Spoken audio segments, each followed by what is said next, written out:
Where is God calling your student?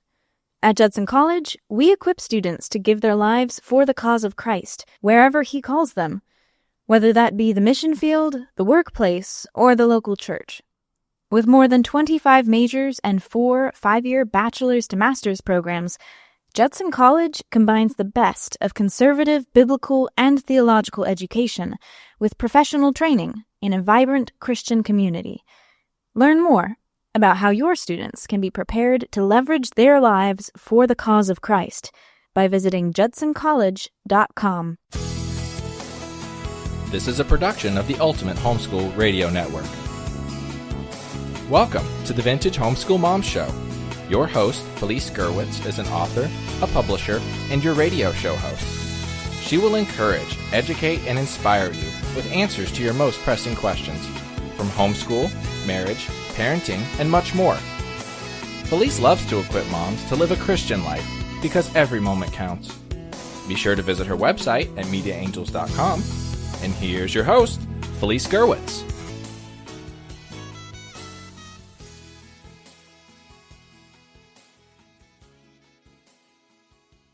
Well, hi and welcome. My name is Felice Gerwitz, and this is an episode of Vintage Homeschool Moms. And today's episode is the second part of a 2-part series I am doing on your kids playing sports. So this one is Help My Kids Want to Play Sports in College.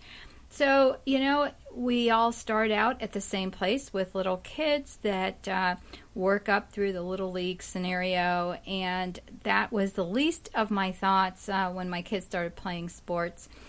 And if you listen to the other episode, I shared with you a little bit about my husband's journey and how he played baseball on a full college scholarship.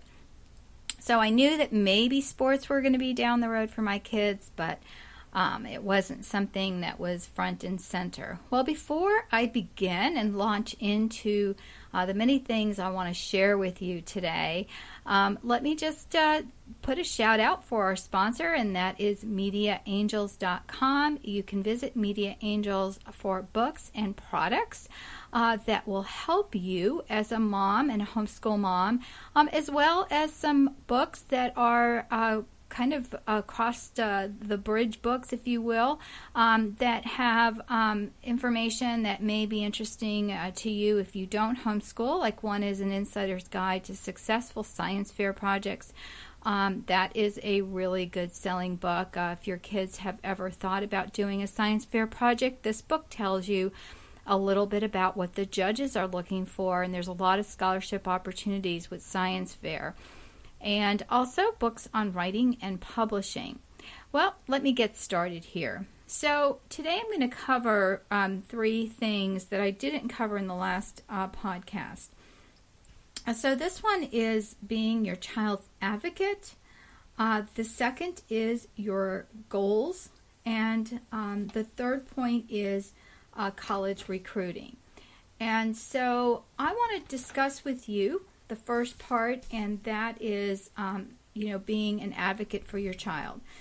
So just the way I set that up, I think you already realize that the advocate for your child is going to be you.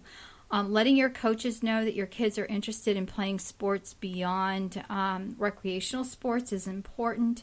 But ultimately, it falls on the parent's shoulder. And let me tell you, I was shocked to find this out. My kids tease me sometimes and say that I would put them in a bubble if I could. And yes, I'm very happy to admit that I would. I like everybody safe and sound and that kind of thing. But I think sometimes I live in a bubble as well. And I really think that it was an eye-opening fact to me to learn that while my kids' coaches are awesome and they care about my kids, they care about all the kids on the team, they just do not have the time or the resources really to help place your kids. So that is front and center. It is a very rare coach that really steps in and is an advocate for your child. And so with having said that, know that there's some homework that goes with this, and it's going to be time consuming, but also it is going to be very rewarding in the end. And especially if your child feels like they want to play in college or even on some travel teams, this will be the best thing for you to do, is to realize that it really depends on you. Many times kids get invited to play on travel teams, and so there's a thing called travel team, and there's also another called a showcase team. And the showcase teams are teams that are going to play mostly in places that are going to have scouts present, or it is sponsored by a big name in sporting equipment, or there would be a different sponsor there. So that's one way it happens. Another is a travel team, and that is one that plays outside of the local community.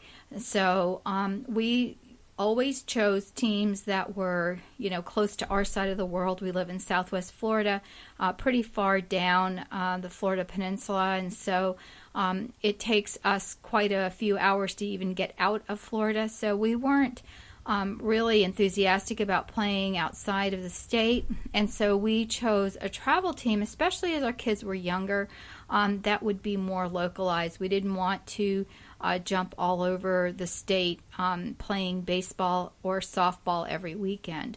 As your kids get older, your goals may change a little bit, and so you'll want to look at those other opportunities, such as a showcase team.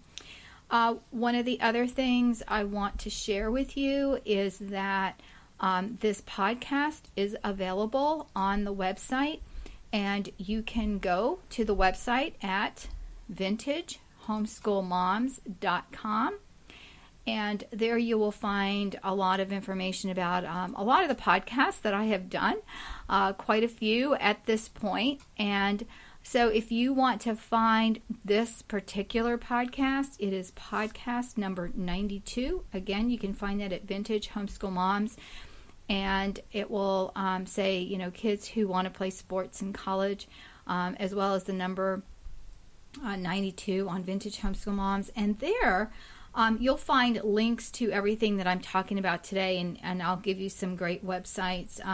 A couple I found were pretty dated, like some of the information there was from 1999, and we're recording this in 2015.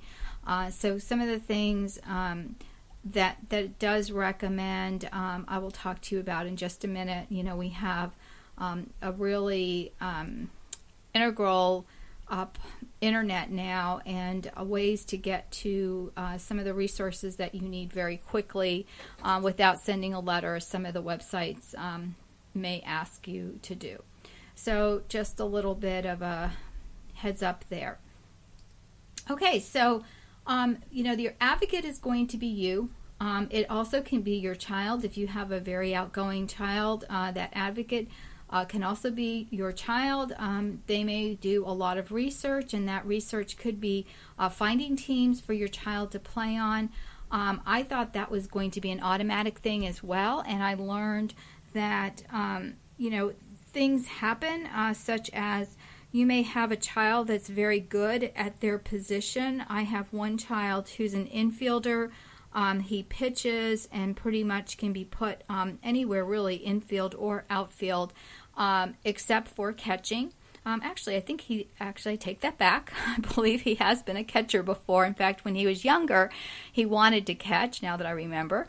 But his best positions for him are going to be pitching, third base, shortstop, or second base. Those are really going to be his three positions that he can play. But when he was younger, he did play everywhere. And we laughed one time because I couldn't find my child. And I thought, well, maybe he's sitting out this inning, but he was, somewhere that I wasn't expecting him to be. And as you'll find, when the kids are wearing the uniforms, they all kind of look the same. So it's kind of hard to find them. And then, what happens is, there's a lot of competition, sometimes in the realm of more the parents than anything else. And so there was a travel team that I heard about way later at one point, and I was really disappointed to find out about it. because it was based locally to where I live, and we ended up having to join a travel team that was several hours away because of, this was actually for my daughter, the position that she played. There was a lot of competition for that position, and, the parent that could have told me about it didn't, and the reason, I believe, was because our daughters would have been in competition for that position. Usually what happens if there are multi-players that can play different positions, then you're going to find that your child may sit out some innings. In the Little League world, there are different rules wherever you may be living. But where I live in particular, every child had to play at least one inning. And so, or had to bat at least, once during the game. So everyone did get a chance to play. But in the travel world, you're going to find that that's not the case. And you either have to be okay with it, or you're going to be spending money and just be upset. So I have vacillated between the two, just being okay with it to not being okay with it. And again, it's because, as I call it, politics come into play, especially if your child, let's say that your child's a third baseman and the coach's son or daughter, if you're playing softball, is a third baseman.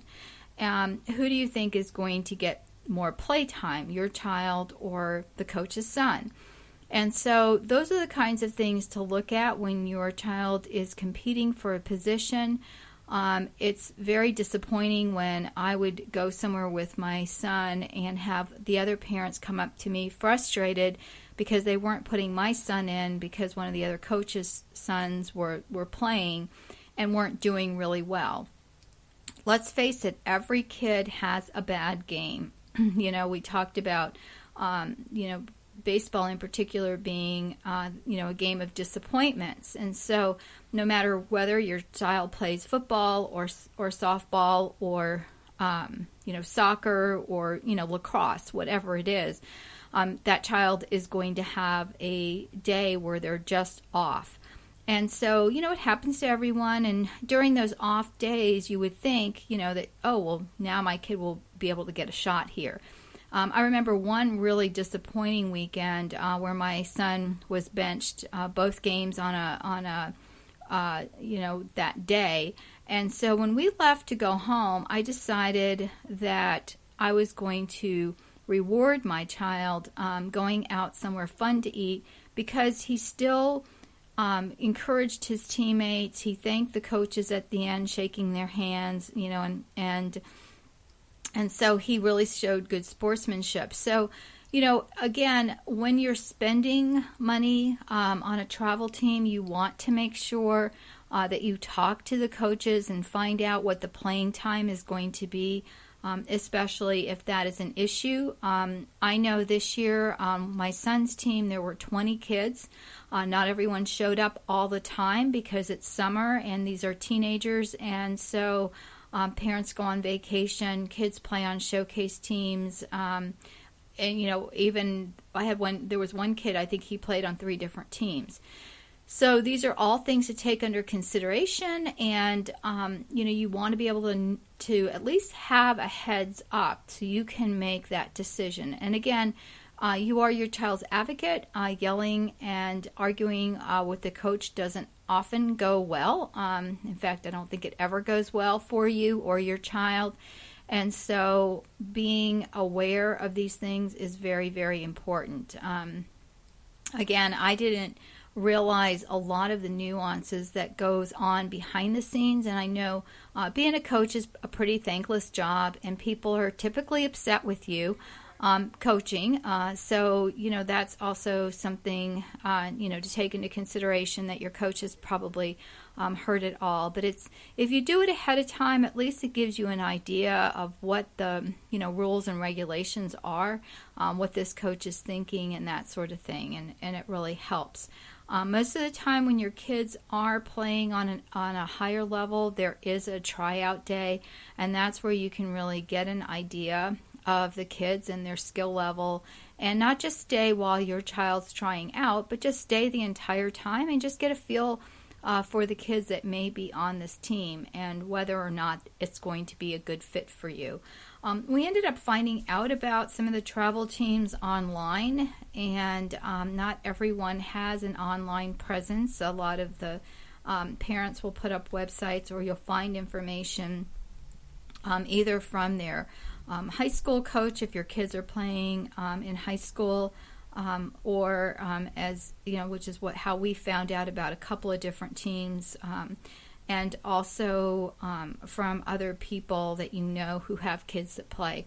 And so again, knowing some of the parents is important because they're going to be a great resource for you, and that's something I didn't work on, I think, as well as I could.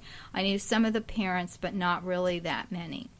Well, we're going to take a really short break here, and when I come back, I'm going to talk about you and your child's goals as well as college recruiting. We'll be right back. My name is Felice Gerwitz, and I want to introduce you to my publishing company, Media Angels.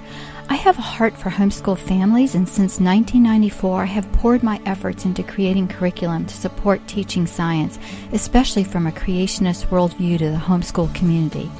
My curriculum was selected by Kathy Duffy in her 101 top homeschool picks. Another labor of love is a 3-book novel series specifically for homeschoolers with a creation focus, the Truth Seekers Mystery Series that I co-authored with my daughter Christina.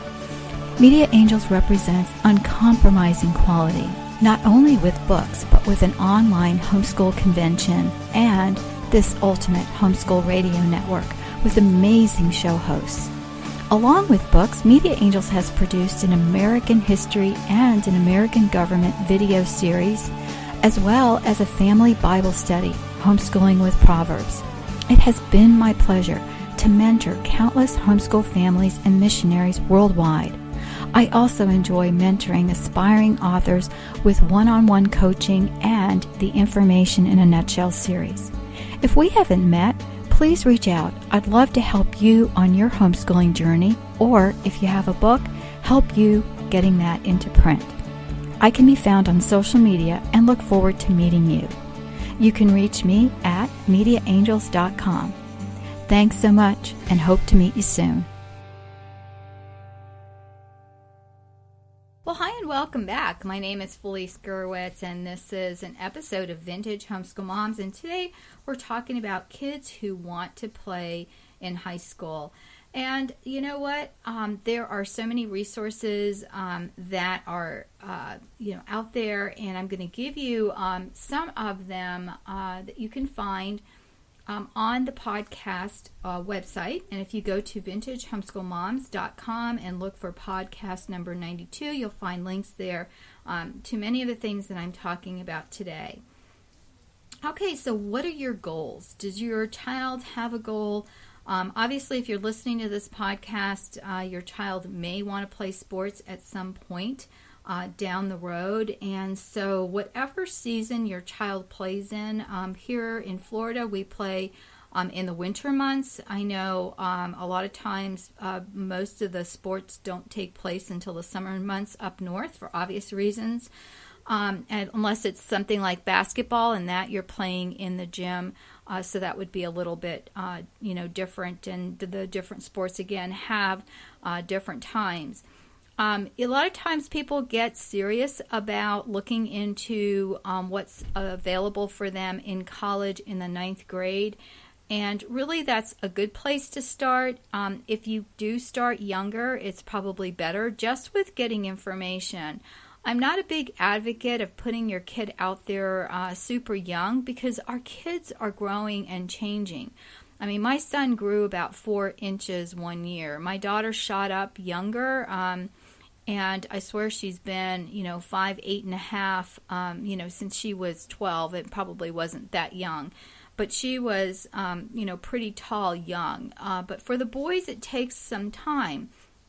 And so if you're already pegging them, or the coaches are pegging them because of their size, they really need to wait. And so I know that there's a lot of things out there that are very costly. There's websites that will do some video, and there is a place for that down the road. Again, I'm going to give you links on the Vintage Homeschool Moms page.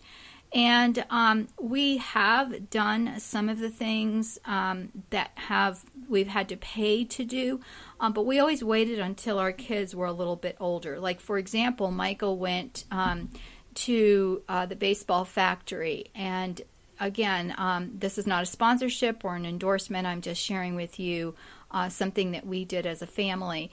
And we did not opt for the video because he's way too young.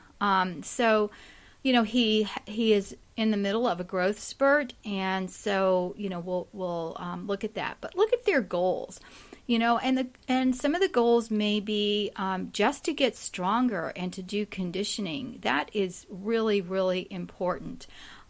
There are a lot of different workouts the kids can do. I knew one family on a budget, and they didn't do any paid conditioning. Truthfully, the first year we've done that is this summer.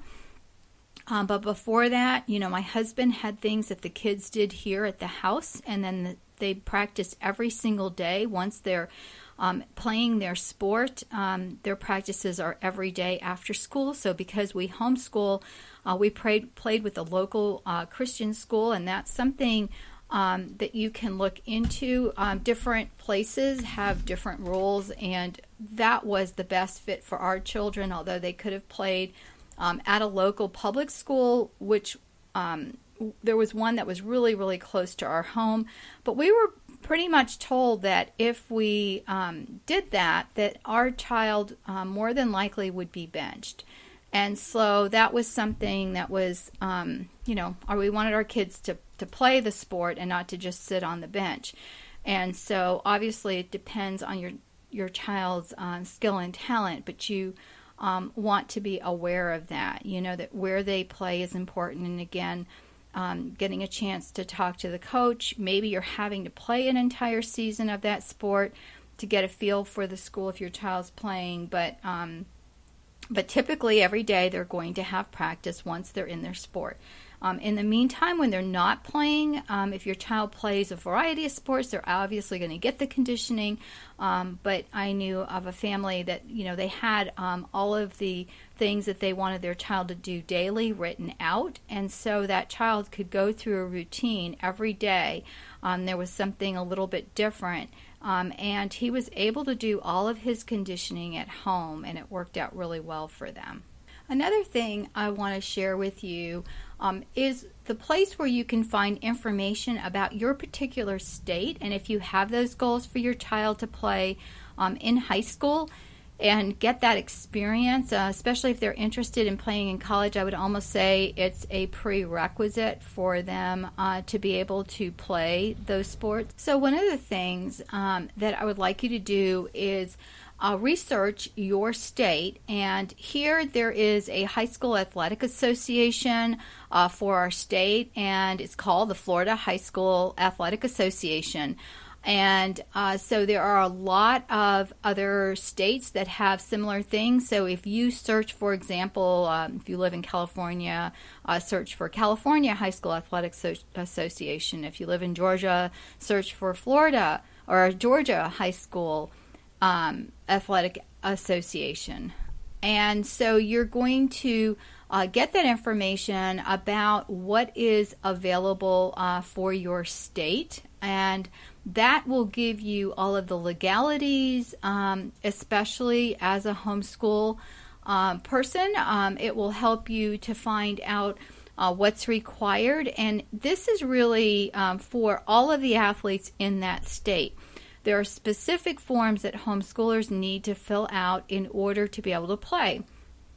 So one of the things I did not know, remember me talking about being your child's advocate and getting the information about that, I did not know that we had to be under the homeschool code a different way than we were. So we were homeschooling under the county when we first started, and then at one point before all of the legislation really was understood clearly, and we were getting some pressure from the local school board.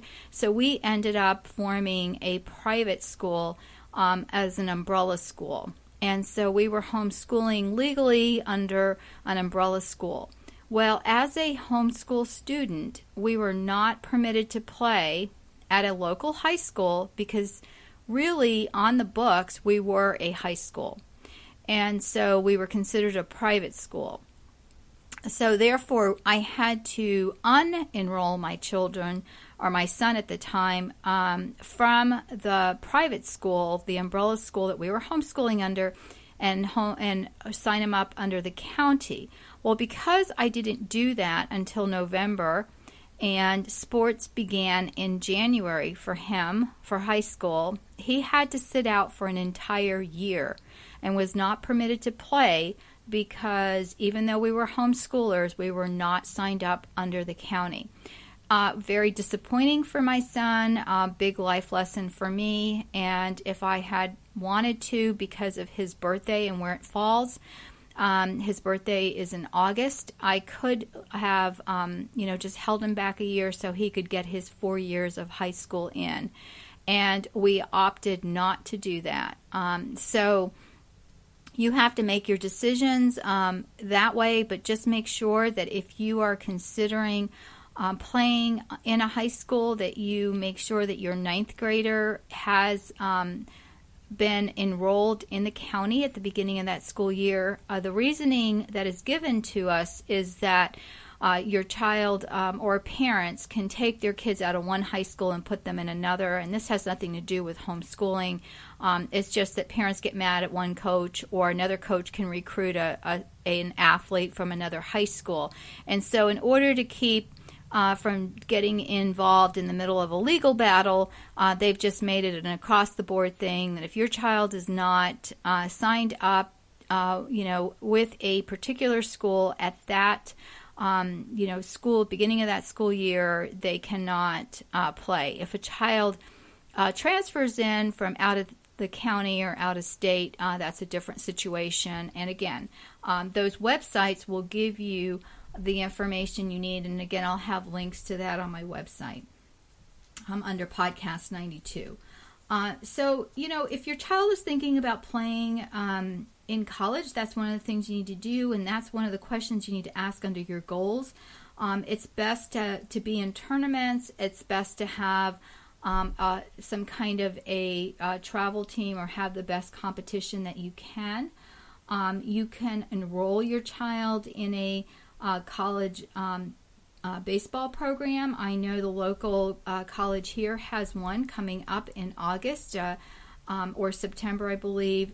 There is a camp, so the kids can go and train with either some of the athletes or the coaches there.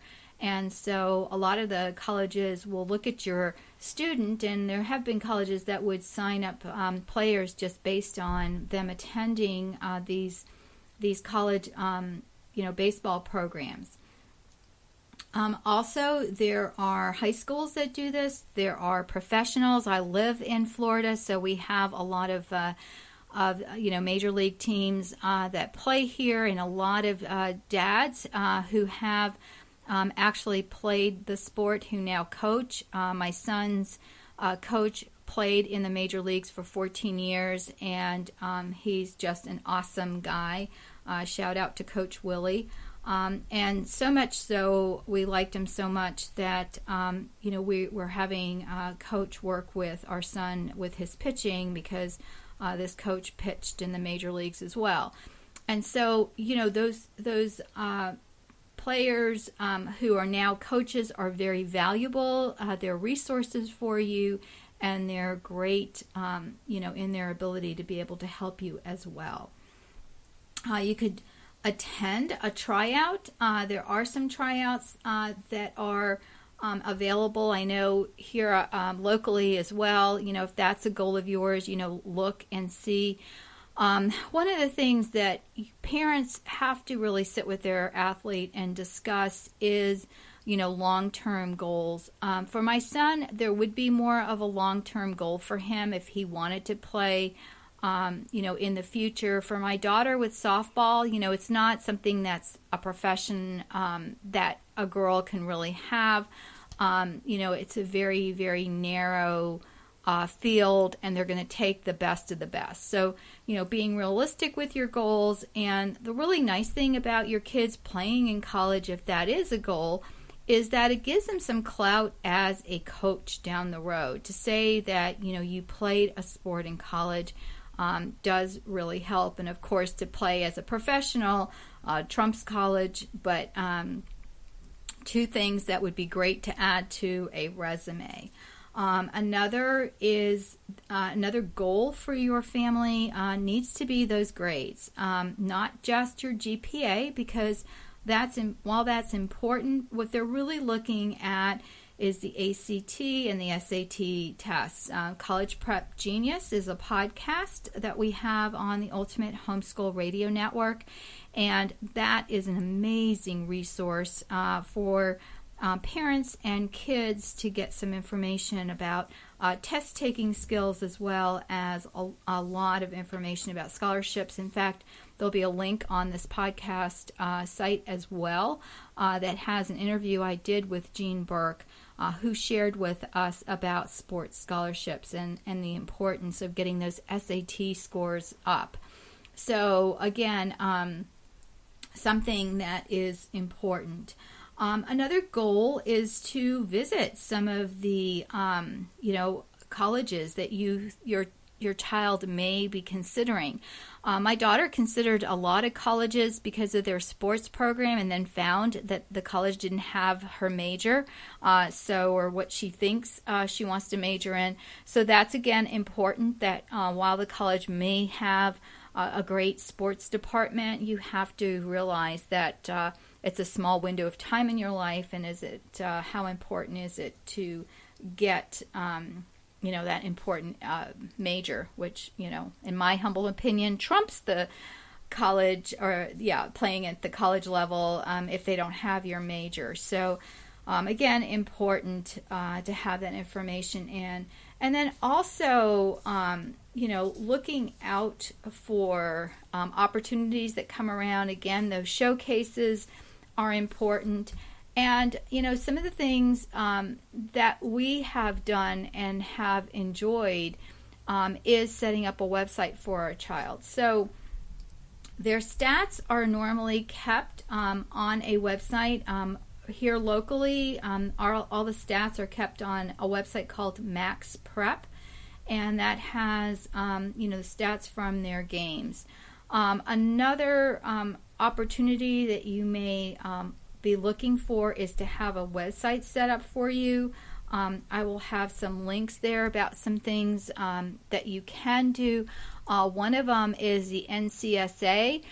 They either have a free website that you can set up for your child, and they also have some packages that they sell that have information, links, and things like that. They do some training, they have video, as well as some opportunities for your child to directly email the coach. Remember when I was saying there were some dated things? One of the things that I found on one of the websites, it said to mail a letter.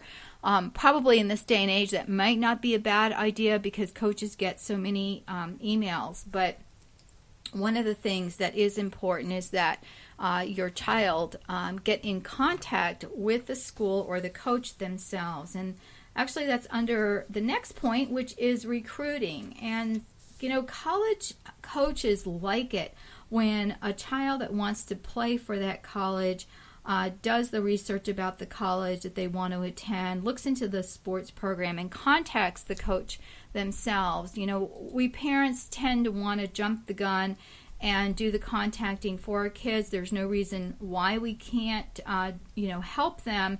But really and ultimately, it needs to be with the child. My daughter played on a showcase where there were recruiters, and my husband had a chance to talk to some of them. And one of the things that was really interesting that came out of that conversation was the recruiter saying that what they want to hear from the kid is why they want to attend that college, which I thought was really interesting. Kids that are really enthusiastic about playing their sport want to talk about why they want to play and what they love about the game and that kind of a thing. But this recruiter in particular was saying that what they look for is, why would you want to go to our college? And they want people who are committed to the college, and I think one of the reasons is kids get hurt. You could go on a scholarship and then get injured in that first season. And so if you're invested in the college, you're going to want to stay there more so than just drop out because, maybe you've lost your scholarship or, that part of it. And another thing we found out, which was, again, another very surprising thing, is that unless your child is going to play football, soccer even, basketball, the scholarships are not as forthcoming as they are for the, those other sports. And for example, tennis and golf, have some scholarships. Lacrosse has some, and softball and baseball have some, but not nearly the degree of scholarships that some of these other sports do. So that is again why the SAT and ACT tests are so important, because they're going to help your child get that academic scholarship that will really help them as well. So again, one of the things you want to do is look at some of the websites that have links that offer tips that maybe have some help in helping you with recruiting. And again, I like some better than I like others. The NCSA is a bit pricey. It's an athletic recruiting website. It's billed as that. And I would start with the free website and, go from there. And they're really good salespeople, which is, what they're supposed to be. And so that is an option. We've had a personal experience with that website as well. And so I'm tentatively optimistic about it at this point. The Baseball Factory is where my son went, and he had a tryout day there, and it was really a fun time for him. He got to, pitch on a major league field, and it was really a fun time, and he had a skills evaluation done for him. We are going to be, as of this recording, we haven't gone yet, to the Softball Factory for my daughter Anne, and they do an extensive, recruiting or skills evaluation process. And we are going to do the video for her because she is a senior, and we are a little bit behind the game here. Probably should have done this for her last year. But again, it wasn't something that was even on my horizon or that I had known about, which was another reason I wanted to do this podcast here for you, so that you can have some of these things and put them in perspective again, and see what the goal is for you and your child. Anne does want to play in college and would like to perhaps coach someday. So she has really, really enjoyed the game. And it took her a while to find her sport because she played baseball with the boys for so long, and then she switched off to softball. And really, my husband and I were both surprised at how well she acclimated. But again, you want to look at these things. They do skills evaluations all over the country, and you can find out more information. Again, I'll have links on the website. There also is a great website that I'm going to put here. Again, it's a little bit dated, but it does have information about finding more. More information about, different teams and that sort of thing. One of the best things I found on this website was that it had a timeline that you can use that goes through some of the things that you can maybe set up and, set up a flow chart, if you will, or a timeline on how to look for professional type of things. It's more, it does have a lot of stuff like pro scouting and things like that. So it's, at that level, and we're more interested in our kids playing in college. And I know that there have been people that have been recruited right out of high school. And, those are very, very talented people. And maybe your child is one of those. And that's another decision you'll have to make as a family, deciding whether or not that is for you. Some of the websites that are out there that can be created for your child have a flat fee. Others have a monthly fee, and so you have to look again at those options and see what that fit is for you. If you're a techie, you can put up a website for your child, and as you're sending out the emails to the various coaches, you can easily find that information online yourself as a do-it-yourselfer and just host your website for free, even on WordPress. And that way, even if it's a little funky URL, you can still send that out in an email as a clickable link. And if you send it to a coach and there's information that you put in your email to that coach, they would, definitely go see the website, whether it's some fancy one or one that you created yourself, as long as the information on there is good. One of the things that they do look for are the kids' stats, and they're not looking for the high school stats because those are not always accurate. Even when my daughter played in the World Series, we found out that some of her something that she did, or one of the hits that she got, was given to another girl on the team, and so it wasn't, kept as expertly as you would have considered at the Little League World Series level. So that's one of the reasons that they don't really look at the high school stats, and they want the stats to be done by two coaches. So either you find a training facility, or you get the coaches that your children play under to do the stats so that they can have them, and you need the coaches' names for verification. And then also they're looking for video, but they're not looking for the game video. They are looking for skills video. They want to see the kids in action and practicing, which again, news to me. I didn't know that, because as many of you probably do, you take pictures of your kids during the game and you take video. I never did this until they got to the high school level, and I knew we needed some of this footage. And then I found out really they're not looking for game footage. That's nice, but they're really looking for the skills footage, again, which is one of the reasons that we're going to be going to this facility and having them do the video. And I'll have to put a little note on this podcast number 92 after we actually do that, and I probably will put a link to my daughter's website that they put up for her, and then you'll be able to see that again after the fact. Probably be sometime in August 2015. So if you're listening to this podcast earlier than that, then it won't be up yet.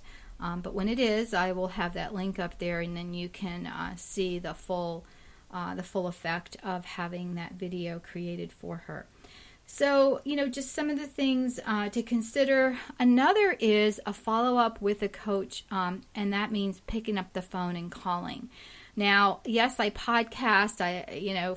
For those of you that know me, I've been on the air for about 5 or 6 years now in different capacities. I've been a public speaker for over 15 years. And yet, I hate to pick up the phone and make a phone call. So now you know something about me.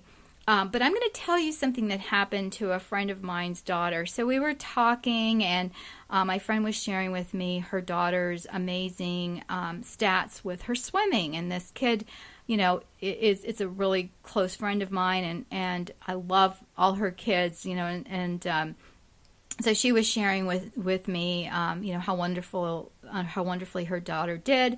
And so she was telling me that her daughter was considering going to this college, and when she looked at the stats, her stats were even better than some of the boys' stats that were playing on the college level. and yet the coach had not emailed her back. And I said, oh my gosh, I know exactly what happened. And she said, what? And I said, the coach didn't see this email. They get so many that they're not always going to see the emails, and especially if it's at that time of the year when everybody's applying to go to college, right? So she said, I said, she really wants to go. She needs to find the coach's phone number and call him up. And would you believe this child did this, and the coach had not seen the email. And when he pulled up her information, he said, no, I want you to come, and I want to talk to you in person. So they went to the school, and she had a tryout, and she got scholarship to go. So again, you never know. If you've sent the information, it's something, you've got the good numbers, you've got good grades, and you want to go to that school, then pick up that phone, because that could be the difference between actually getting to go to the school and not. Well, again, thank you so much for listening in, and, go ahead and email me at felice@mediaangels.com if you have any questions about this or any other, broadcast that I've done on this network. Again, it's vintagehomeschoolmoms.com, podcast episode 92. And if you would, go to iTunes and give me a rating. I'd really appreciate that. And one of the best compliments you can give me is sharing this episode with a friend. So there's lots of social media buttons at vintagehomeschoolmoms.com, and especially on each of the podcasts that you can share with a friend or with those on your Facebook page. Again, thanks so much for listening in. God bless, and we'll talk to you soon. Bye-bye. Thanks for tuning in to the Vintage Homeschool Mom Show. Visit Felice at MediaAngels.com and TheVintageHomeschoolMoms.com. Vintage Homeschool Moms is a production of the Ultimate Homeschool Radio Network.